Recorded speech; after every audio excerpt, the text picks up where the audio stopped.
Hello student, कैसे आप सभी लोग। मैं आशा करता हूँ कि आप सभी लोग अच्छे होंगे और आप लोग कक्षा 10 का तैयारी अच्छे ढंग से कर रहे होंगे। देखिए, इसमें मैं कुछ ट्रिपिकल के बारे में बता रहा हूँ, साइंस के कुछ ट्रिपिकल के बारे में बता रहा हूँ। आप अच्छे से उसको देख लीजिए, आपको एग्जाम में उसी तरह मिलेगा देखने के लिए। और इसी तरह आप आगे की भी तैयारी कर लीजिए अपना। कई ठो मैं आपको ट्रिपिकल का क्वेश्चन दिखाऊंगा। तो इसको देखिए, देखिए साइंस का है, विज्ञान का मैं आपको बता रहा हूँ। आप एकदम एकदम अच्छे से देख लीजिए। देखिए इसमें क्या है कि किसी लेंस से वस्तु का प्रतिबिंब आभासी सीधा एवं वस्तु से छोटा बनता है। तो किस लेंस में ऐसा बनता है? तो ऐसा आपका अवतल लेंस में बनता है। ये अवतल लेंस आपका सही हो जाएगा। फिर दूसरा प्रश्न है कि एक गोली दर्पण के वक्रता केंद्र तथा ध्रुव के बीच की दूरी 20 सेमी है, तो दर्पण के ध्रुव से फोकस की दूरी क्या होगी? तो इसमें देखिए आंसर क्या हो जाएगा। 20 का आधा क्या होता है? जो फोकस की दूरी होता है आधा होता है। तो देखिए वक्रता केंद्र तथा ध्रुव के बीच की जो दूरी है 20 सेमी है, तो इसका हम आधा कर देंगे तो वो फोकस दूरी हो जाएगा। तो देखिए 20 का आधा क्या कर देंगे? 10। तो 20 का आधा वो आपका हो जाएगा 10।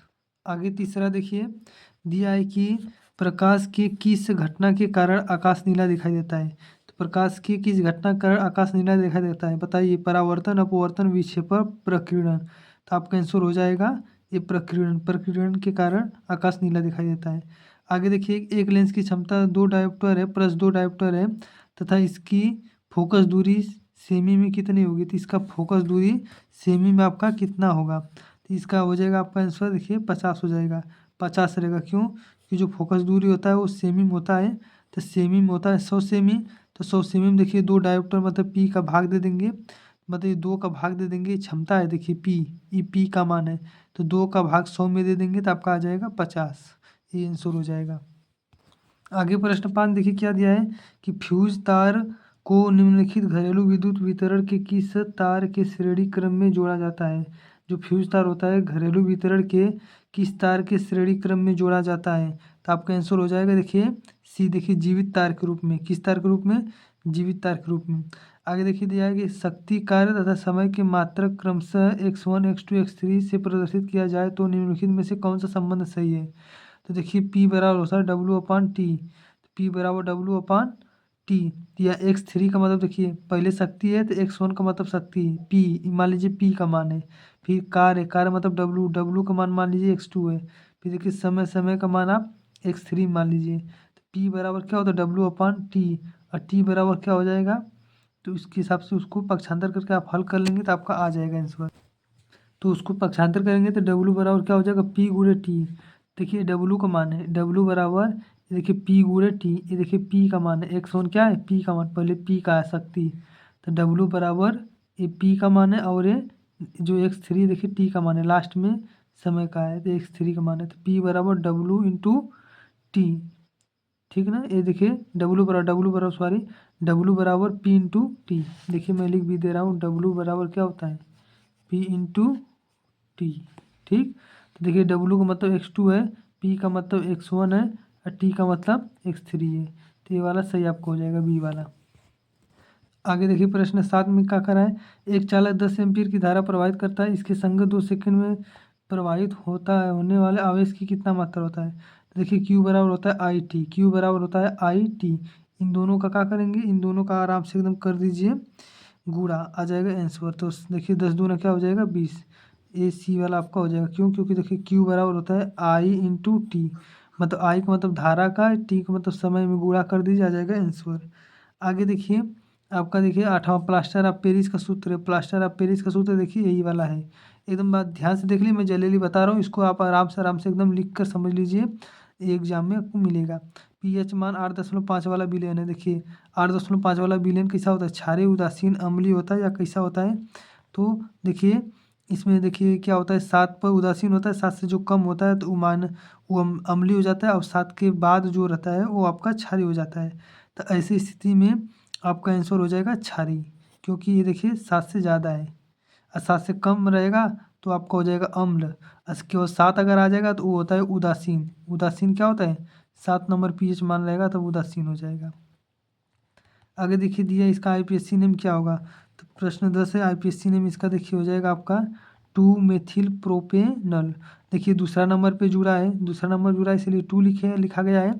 और देखिए मेथिल, ई मेथिल है, क्या है? CH3 को मेथिल कहते हैं, मेथिल प्रोपेनल, प्रोपेनल मतलब देखिए 3 ठे कार्बन है, 1 2 3, ऐसे सीधे में एकदम देखेंगे 1 2 3 है, इसीलिए प्रोप मतलब 3 होता है प्रोपेनल। इनमें अल जुड़ा है, क्यों? क्योंकि सी एच ओ देखिए एल्डिहाइड वाला है, तो इसमें 3 गो सी है, 3 गो सी, इसलिए आपको प्रोपेन के सूत्र के हिसाब से हुआ है। आगे प्रश्न 11 में देखिए, कह रहे हैं बातम कोष में 7 इलेक्ट्रॉन है, तो 7 इलेक्ट्रॉन वाला तत्व कौन सा होता है? जिसके बातम कोष में 7 इलेक्ट्रॉन होता है तो वो कैसा तत्व होता है? वो अधातु होता है। क्या होता है? अधातु। कैल्शियम नाइट्रेट का रासायनिक सूत्र, तो कैल्शियम नाइट्रेट का सूत्र क्या होता है आपका? प्रश्न नंबर 12 में देखिए बी, सी ए से कैल्शियम NO3, देखिए सी ए पर देखिए +2 चार्ज होता है, तो वो 2 चला जाएगा इसके पास, तो यही 2 वाला लिखा जाता है छोटा। एक कैल्शियम नाइट्रेट है, ये 2 जो है इसका 2 यहाँ पर आ जाता है, तो देखिए हो जाएगा बी ऑप्शन। आगे प्रश्न नंबर 13, निम्नलिखित में से असंतृप्त हाइड्रोकार्बन है। असंतृप्त हाइड्रोकार्बन आपका कौन है? ये C2H2। असंतृप्त हाइड्रोकार्बन किसे कहते हैं? कि जिसमें द्विबंध या त्रिबंध पाया जाता है उसे असंतृप्त, इसमें द्विबंध पाया जाएगा या त्रिबंध इसमें पाया जाता है, इसलिए यह असंतृप्त हाइड्रोकार्बन है। चलिए आगे देखिए, देखिए दिया है कि रक्तदाब नापा जाता है। रक्तदाब किससे सॉरी देखिए नाचा कर दिए हम। रक्तदाब किससे नापा जाता है? तो देखिए इस फाइग्मोमैनोमीटर से ना, इस फाइग्मोमैनोमीटर से रक्तदाब मापा जाता है। आगे दिया है कि निम्नलिखित में से कौन सा पादप हार्मोन है? तो ये देखिए साइटोकाइनिन है, साइटोकाइनिन। ये थोड़ा सा वीडियो में बना रहा हूँ अंसाल्व से है, तो थोड़ा से बुक पकड़ना पड़ रहा है ना, इसीलिए थोड़ा सा यहाँ पर भी ध्यान देना पड़ा है, तो कभी मुँह से थोड़ा से निकल जा रहा है। देखिए कह रहा है कि एक लिंगी पुष्प है, एक लिंगी पुष्प आपका कहाँ है? पपीता है। पुनर्जनन का उदाहरण है, पुनर्जनन का उदाहरण आपका डी है। प्लेनेरिया जो है पुनर्जनन का उदाहरण है। ओजोन परत का क्षरण निम्न में से किसका होता है? ओजोन परत का क्षरण निम्न में से किसका होता है? यहाँ पर देखिए किससे होता है, ऐसे रहता तो और सही रहता। देखिए ओजोन परत का क्षरण किससे होता है? क्लोरोफ्लोरोकार्बन से होता है, ये डी ऑप्शन सही। प्राकृतिक पारितंत्र है, प्राकृतिक पारितंत्र आपका ये डी है, 1 है, 1 प्राकृतिक पारितंत्र है ना। ये देखिए आहार श्रृंखला में उत्पादक कौन है? आहार श्रृंखला में उत्पादक देखिए डी है ना।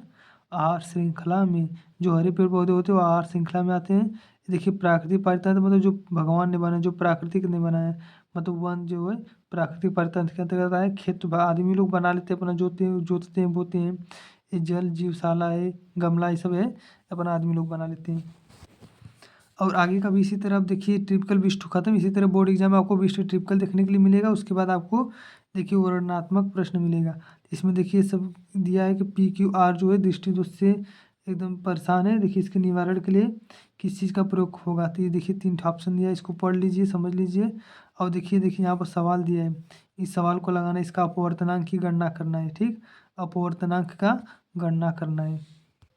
और अगर कहेंगे कि थोड़ा सा इसके बारे में बता दीजिए, देखिए इस पहले वाले का ऑप्शन हो जाएगा। देखिए निकट बिंदु स्पष्ट देख पाता है परंतु दूर की वस्तु नहीं देख पाता है, तो ये अवतल लेंस में होता है। पहला वाले का ऑप्शन, पहले वाले का उत्तर हो जाएगा अवतल लेंस। इसी तरह दूसरे वाले का उत्तर हो जाएगा आपका उत्तल लेंस। और तीसरे वाले का आंसर हो जाएगा द्विफोकस लेंस। कौन सा? द्विफोकस लेंस। अब ये प्रश्न 2 में आ जाइए। प्रश्न 2 में देखिए पहले वाले को आप लगाएंगे तो इसका मान आ जाएगा आपका, इस वालों को लगाएंगे, सूत्र जब लगाते हैं जो अपवर्तनांक होता है, इसका आंसर आ जाएगा 1.125। इसका पहले का आंसर आ जाएगा 1.125, दूसरे वाले का आंसर आ जाएगा 1.5। इस तरह से हल कर लीजिए। देखिए प्रश्न 3 दिया है सवाल, देखिए कह रहा है कि जो प्रतिरोध होता है किन किन कारकों पर निर्भर करता है, बहुत तेज आता है एग्जाम में, पढ़ लेना, तैयारी कर लेना इसका। कह रहा है फ्लेमिंग के बाएं हाथ का नियम और दक्षिण हस्त अंगूठ का नियम, ये दोनों नियम लिखिए। या फिर आप देखिए घरेलू, देखिए मुख्य स्रोत 3 तार ABC है, इसके बारे में बताना, इसके कार्य के बारे में बताना, इसके रंगों के बारे में बताना है। चाहे ये आप करिए, चाहे अथवा का मतलब होता है चाहे इसको करिए चाहे इसको करिए। इस तरह से आपके बोर्ड एग्जाम में मिलेगा देखने के लिए। अगर और भी ट्रिपिकल देखना चाहते हैं, देखिए इधर पर बहुत सारे ट्रिपिकल है, वीडियो को देख कर अपना रोक कर इसको सीख लीजिए, समझ लीजिए और देख लीजिए, अपना एकदम अनुमान लगा लीजिए कि कौन सा आंसर सही हो सकता है।